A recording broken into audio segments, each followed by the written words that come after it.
Hello guys, welcome to Altitude Tutorials and this is CA Rishabh Gupta and I am here to teach you accounts of class 11th. Okay? So हम लोगों ने last lecture में देखा था कुछ accounts के basic terms और आज हम उसी के आगे कंटिन्यू करेंगे। कुछ मैं आपको और बेसिक टर्म्स बताऊंगा। उसके बाद we will move towards the accounting assumption and accounting principles. तो अगर आपने पिछले लेक्चर को नहीं देखा है तो मैं उसका लिंक आपको डिस्क्रिप्शन में दे दूंगा। You can watch it from there. Okay, तो स्टार्ट करते हैं अपने अगले डेफिनेशन की तरफ। तो कल हमने जो देखा था लास्ट लेक्चर में, तो वो 4 डेफिनेशन थे। कैपिटल, देन ड्राइंग्स, उसके अपोजिट, देन एसेट्स, फिर उसके अपोजिट लाइबिलिटीज। तो आज भी हमारे पास 2 डेफिनेशंस हैं। पहला है डेटर्स एंड दूसरा है creditors. Okay, so let's start. It is the 5th definition, debtors, and the 6th definition is creditors. Okay, suppose करते हैं मिस्टर ए ने वो एक शॉप पे गए और उस शॉप का नाम था ABC mart. Okay okay, so mister A ने ABC मार्ट से कुछ शर्ट्स परचेज की। Okay, purchased shirts of ₹1 lakh from ABC mart. अब आप कहेंगे मिस्टर ए 1 लाख रुपए की शर्ट पहनेगा, ऐसा नहीं है। ही इज अ ट्रेडर, ये ट्रेडर आदमी है। अपने बिजनेस के लिए वो ABC मार्ट गया और वहां से इकट्ठे उसने 1 लाख रुपए की शर्ट उठा ली बेचने के लिए, अपनी दुकान पे लेता आया वो। तो अब ABC मार्ट से वो माल उधार पे लाया है, ये चीज ध्यान देने वाली है। ABC mart on credit. Okay, उसने माल उधार पे लाया। तो अगर उधार पे माल लाया तो ABC मार्ट के लिए मिस्टर ए जो है वो डेटर बन गया। Mister A is debtor for ABC mart. क्यों? क्योंकि मिस्टर ए को ABC मार्ट ने उधार दिया है। ठीक है, तो mister A is debtor of ABC mart. ठीक, अब ये आपको समझ में आ गया कि मिस्टर ए ने उधार पे ABC मार्ट से माल खरीदा, इसलिए मिस्टर ए डेटर बन गया ABC मार्ट का।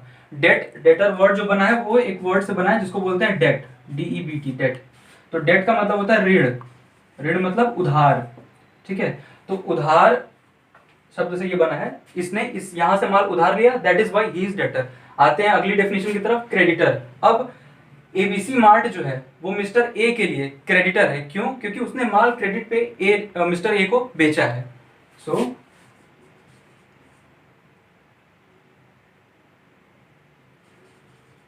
ABC mart is creditor of mister A. इसकी ऐसी कोई डेफिनेशन इन दोनों की नहीं होती कि आप रटें, ये आप लॉजिकली बिल्कुल समझ सकते हैं कि जो उधार पे माल लेता है वो सामने वाले के लिए डेटर होता है और जो उधार पे माल देता है वो क्रेडिटर होता है। अगर आप अपने कॉन्टेक्स्ट में सिर्फ समझना चाहें तो अगर आपने किसी को माल उधार पे बेचा है, अपने दोस्त को या किसी को भी बेचा है, तो वो आदमी आपके लिए डेटर होगा। प्लस अगर आपने किसी से माल खरीदा है उधार पे तो वो आदमी आपके लिए क्रेडिटर होगा। ठीक है, ये आपको समझ में आ गया। अगर थोड़ा सा भी कंफ्यूजन है तो आपको एक छोटा सा इंटरेस्टिंग सा एग्जांपल देता हूं, उससे आपको बिल्कुल समझ में आ जाएगा। जैसे आज से आप अपने डैड को छोड़ो, बड़े भाई को क्रेडिटर बुला सकते हैं। क्यों बुला सकते हैं? क्योंकि वो जनरली आपको पैसे उधार पे देता है। कभी खर्च करने के लिए देते होंगे, कभी आपको मोबाइल खरीदना है, कभी कुछ खरीदना है, तो उसके लिए वो आपको देते होंगे। तो आप अपने प्यार से क्रेडिटर के लिए अपने बड़े भैया को या अपने डैड को, मॉम को याद कर सकते हैं कि दे आर योर क्रेडिटर्स। क्योंकि जनरली आप तो उन्हें पैसे देते नहीं होंगे, तो वो आपको उधार पे पैसे एक तरह से देते हैं। ठीक है, so they are your creditors. Debtors में आप याद कर सकते हैं अपने कुछ नालायक दोस्त, ठीक है, जिन्हें आप पैसे देते हैं और वो अपने कुछ जरूरतें पूरी करते हैं, कुछ खरीदते हैं, कुछ लोगों से मिलने जाते हैं, रेस्टोरेंट में जाते हैं, तो वो चीजें। तो योर फ्रेंड जिन्हें आप पैसे उधार पे देते हैं, दे आर योर डेटर्स। या तुम्हारे छोटे भाई बहन जिन्हें तुम पैसे उधार पे देते हो वो तुम्हारे डेटर है। ये एक जनरल एग्जांपल के साथ भी तुम याद कर सकते हो, इसको लॉजिकली माइंड में आप बैठा सकते हैं। ओके, सो सेकंड अपने अकाउंटिंग फंडामेंटल अकाउंटिंग असम्पशन पे आते हैं, दैट इज कंसिस्टेंसी।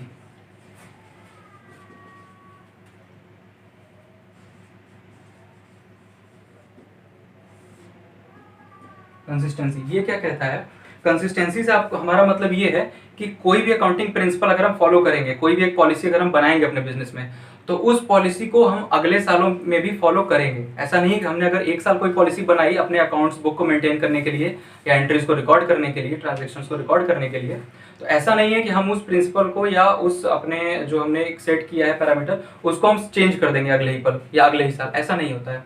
जैसे आप एक एग्जाम्पल ले सकते हैं कि डेप्रिसिएशन का एक एग्जाम्पल पकड़ते हैं। डेप्रिसिएशन चार्ज करने के कई मेथड्स होते हैं, कई मेथड्स होते हैं। उसमें से बेसिकली 2 मेथड्स ज्यादा पॉपुलर है, तो मैं आपको उसके बारे में बताऊंगा। एक होता है स्ट्रेट लाइन मेथड, SLM प्यार से इसको बोलते हैं, and second one is WDV, that means written down value method.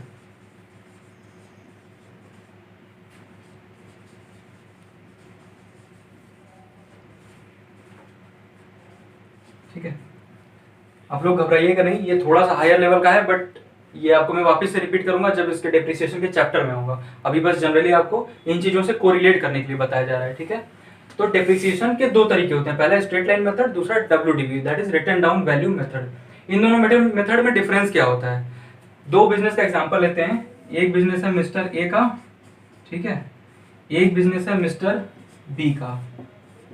Mister A दोनों ने एक व्हीकल परचेज किया है 1 लाख रुपए का, इन्होंने भी परचेज किया है 1 लाख रुपए का, and he is following straight line method and he is following written down value method. Okay, clear है आपको? मिस्टर ए ने एक एसेट खरीदा व्हीकल 1 लाख रुपए का, उसमें वो स्ट्रेट लाइन मेथड लगा करके डेप्रिसिएशन चार्ज करेंगे। मिस्टर बी WDV लगा करके डेप्रिसिएशन चार्ज करेंगे। स्ट्रेट लाइन, अब ये बोलते हैं कि इसकी लाइफ जो है वो 5 ईयर्स है, 5 ईयर्स है, या 5 ईयर्स छोड़िए, आप ये बोलिए कि हम 20% के रेट से चार्ज करेंगे। ये बोलते हैं मैं 20% हर साल अपने एसेट की वैल्यू को कम करूंगा स्ट्रेट लाइन मेथड यूज करके। ये बोलते हैं कि मैं 20% अपने एसेट की वैल्यू को हर साल डाउन करूंगा, डिप्रिशिएट करूंगा WDV मेथड यूज करके। तो इनका डिप्रिशिएशन हर साल कितना निकलेगा? ईयर 1, ईयर 2, ईयर 3, ऐसे करके ईयर 5 तक आएगा। तो ईयर 1 में 1 लाख रुपए का 20%, that is 20,000। Okay, year second में भी 1 लाख रुपए का 20%, 20,000। ईयर 3 में भी आपका 1 लाख रुपए पे 20%, दैट इज 20,000। ठीक है, तो तीनों साल इनका डेप्रिसिएशन, तीनों क्या बल्कि 5 साल, आगे के भी 2 साल आप ले लेंगे तो 5 साल इनका डेप्रिसिएशन 20-20 हजार रुपए का है। मतलब वो एसेट को 1 लाख रुपए से रिकॉर्ड करेंगे, माइनस करेंगे हर साल उसमें से 20,000 20,000 20,000 करते करते 5वें साल में उसकी वैल्यू 0 हो जाएगी, क्योंकि वो उन्होंने 5 साल उस एसेट को यूज करके उसकी लाइफ खत्म कर दी है। ओके, अब आते हैं मिस्टर बी की तरफ। ये बोलते हैं कि मैं अपने एसेट्स को WDV पे रिकॉर्ड करूंगा, that means written down value method पे रिकॉर्ड करूंगा और 20% डेप्रिशिएट करूंगा। तो ये अपने ईयर 1 में 1 लाख रुपए पे 20% रिकॉर्ड करते हैं depreciation, that is 20,000। Okay, year 2 पे आते हैं। अब देखिए ईयर 2 पे जब हम आए तो एसेट की वैल्यू बची कितनी? 80,000 रुपए बची। 1 लाख रुपए वैल्यू थी ईयर के बिगिनिंग में, मतलब ईयर 0 आप इसको बोल सकते हैं। ईयर के बिगिनिंग में आपकी एसेट की वैल्यू 1 लाख रुपए थी, साल बीत गया, 20,000 रुपए उसकी वैल्यू कम हो गई, दैट मीन्स ईयर 2 में आपके पास, ईयर 2 के स्टार्टिंग में आपके पास एसेट की वैल्यू कितनी बची? तो 80,000, 1 लाख माइनस 20,000, दैट इज 80,000 बची। इसके नाम से क्या लगता है आपको? ये बोल रहा है कि स्ट्रेट लाइन मेथड, मतलब जो हमने एक बार उसकी कॉस्ट पकड़ ली उसी पे हम स्ट्रेट फॉरवर्ड आप चार्ज करते जाएंगे जो भी आपका रेट होगा।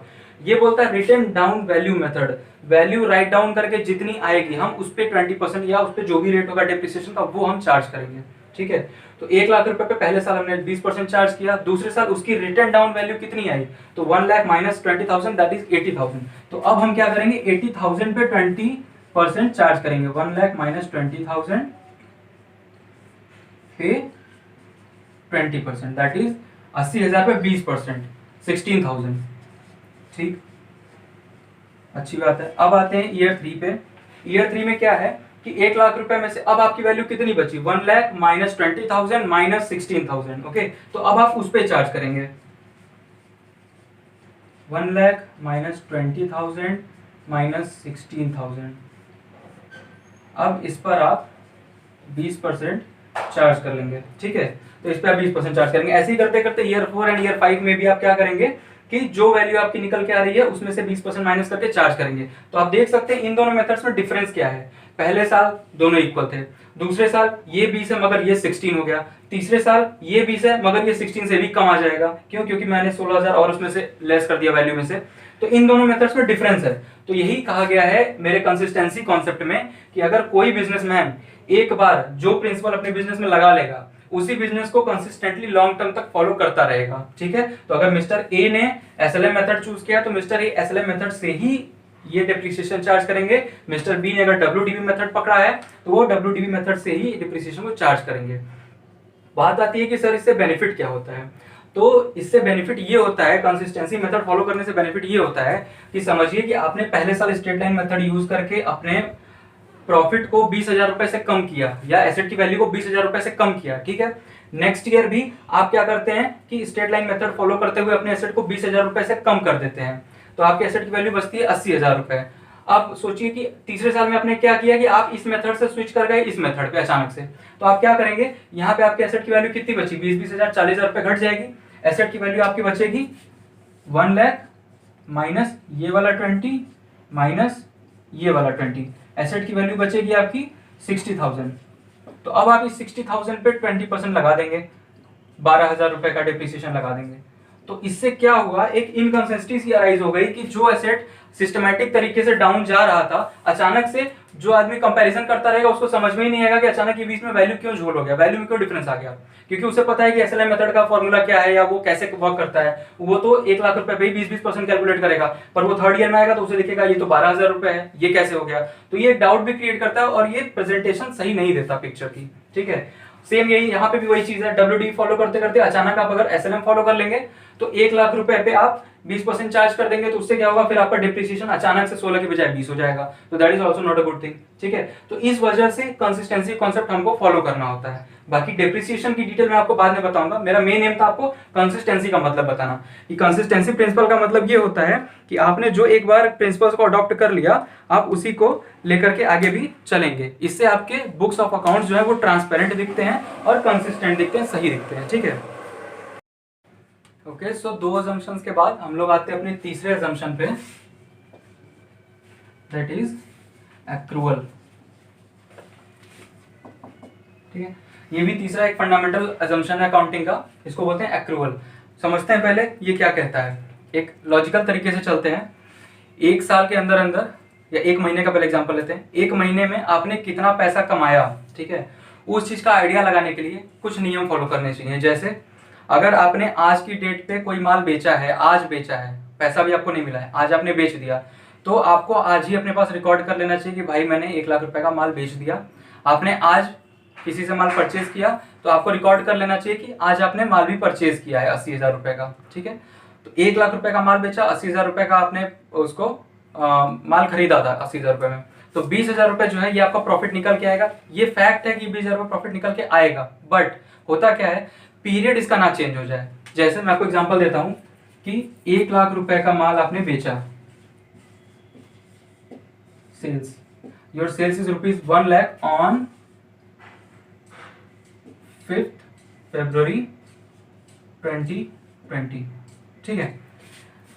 5 फरवरी 2020 को आपने सेल किया 1 लाख रुपए का। इस सेल का पैसा आपको कब मिला, इसी सेल का पैसा कैश रियलाइज्ड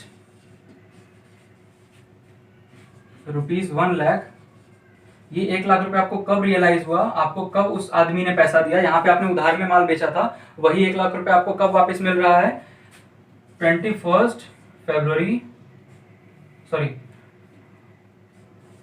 अक्टूबर 2020, ठीक है। 5 फरवरी 2020 को आपने माल बेचा था उधार पे, जिसका कि पैसा आपको 21 अक्टूबर 2020 को रियलाइज हो रहा है, ठीक है। तो इस ट्रांजैक्शन को आप कब रिकॉर्ड करेंगे, इस ट्रांजैक्शन को हमारा एक्रूअल कॉन्सेप्ट बोलता है कि इस ट्रांजैक्शन को जिस दिन वो हुआ उसी दिन रिकॉर्ड करेंगे, ना कि उस दिन जिस दिन हमें कैश मिल रहा है, ठीक है। दूसरी चीज पे आते हैं, अभी मैं दोनों को लिंक करूंगा, ये पहला था। दूसरी चीज है परचेज्ड गुड्स ऑफ ₹80,000 ऑन मान लेते हैं कि हमने इसको खरीदा था 1 जनवरी 2020 को, 1 जनवरी 2020 को हमने ये माल खरीदा था, ठीक है। और इसका हमने पेमेंट किया, जो जिस सप्लायर से हमने खरीदा था ये माल, उस सप्लायर को हमने पेमेंट किया ऑफ ₹1,00,000। कब? ये हमने 1,00,000 रुपए का पेमेंट कर दिया, सपोज करिए कि 27 जनवरी 2020 को, ठीक है। तो ये ट्रांजैक्शन इनकर किस दिन हुआ, किस दिन हमने माल खरीदा? तो हमने माल खरीदा 1 जनवरी 2020 को, पैसा किस दिन दिया? 27 तारीख को। बट हम इस माल को जो खरीद रहे हैं, तो खरीदने की एंट्री हम कब डालेंगे? 80,000 रुपए की 1 जनवरी 2020 को ही डालेंगे, ठीक है। इसका लॉजिक समझते हैं कि ऐसा क्यों है। आप लोगों को एक बेसिक सी चीज बताता हूं, आप लोगों में से कुछ लोगों को पता भी होगा। अकाउंटिंग ईयर जो होता है, अकाउंटिंग ईयर, वो अकाउंटिंग ईयर स्टार्ट होता है किसी भी साल के 1 अप्रैल से, ठीक है। 1 अप्रैल से स्टार्ट होता है, अप टू 31 मार्च चलता है वो अकाउंटिंग ईयर, ठीक है। इस अकाउंटिंग पीरियड में 1 साल को हम लोग अकाउंटिंग पीरियड लेके चलते हैं, ये भी अभी आगे आएगा इसी में आगे। तो 1 साल को हम लोग अकाउंटिंग पीरियड लेके चलते हैं, जो कि 1 जनवरी से नहीं स्टार्ट होता। नॉर्मली लोगों का हैप्पी न्यू ईयर 1 जनवरी को होता है, पर हम अकाउंट्स पर्सन का हैप्पी न्यू ईयर 1 अप्रैल को होता है। तो 1 अप्रैल से 31 मार्च तक अकाउंटिंग ईयर बोलते हैं। उस साल में उस बिजनेस ने क्या प्रॉफिट कमाया, क्या लॉस इनकर किया, क्या सारी चीजें की, उसकी रिकॉर्डिंग होती है, उसकी पूरी पूरी बुक्स बनती है। फिर एंड में आपके रिजल्ट्स निकल के आते हैं कि 31 मार्च को आपकी प्रॉफिट कितनी निकल के आ रही है, पूरे साल भर में आपने जो भी काम किया उसका नतीजा क्या निकल के आ रहा है, ठीक है। तो अब मैंने इसीलिए जानबूझ करके इस ट्रांजेक्शन को दो पार्ट में डिवाइड कर दिया कि 2 साल में चला गया ये ट्रांजेक्शन। अब देखते हैं क्या हो रहा है। अब पहले सपोज करते हैं इसमें कौन कौन से फाइनेंशियल ईयर्स इन्वॉल्व हैं। इसको हम लोग बोलते हैं फाइनेंशियल ईयर या अकाउंटिंग ईयर, ठीक है। तो कौन कौन सी ईयर इन्वॉल्व है? ये किस साल का ट्रांजैक्शन है? 5 फरवरी 2020, दैट मींस 1/4/2019 से 31 मार्च 2020। ये इस साल से रिलेटेड ट्रांजैक्शन है, इस साल में ये फॉल करेगा जिस हमने जब गुड्स बेचा। बात करते हैं कि ये ट्रांजैक्शन किस ईयर में फॉल करेगा। ये ट्रांजैक्शन फॉल करेगा 1/4/2020 से लेकर के 31 मार्च 2021 में फॉल करेगा ये ट्रांजैक्शन। तो आप देखिए दोनों का ईयर अलग हो गया। पैसा माल हमने बेचा था 19-20 फाइनेंशियल ईयर में, बट हमें पैसा मिला है 20-21 फाइनेंशियल ईयर में।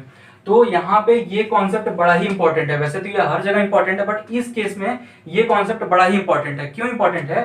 क्योंकि अगर आप इस सेल को 1,00,000 रुपए की सेल को इस साल में रिकॉर्ड करते हैं, तो वो जाकर के इस साल के प्रॉफिट को आपको बढ़ाएगा।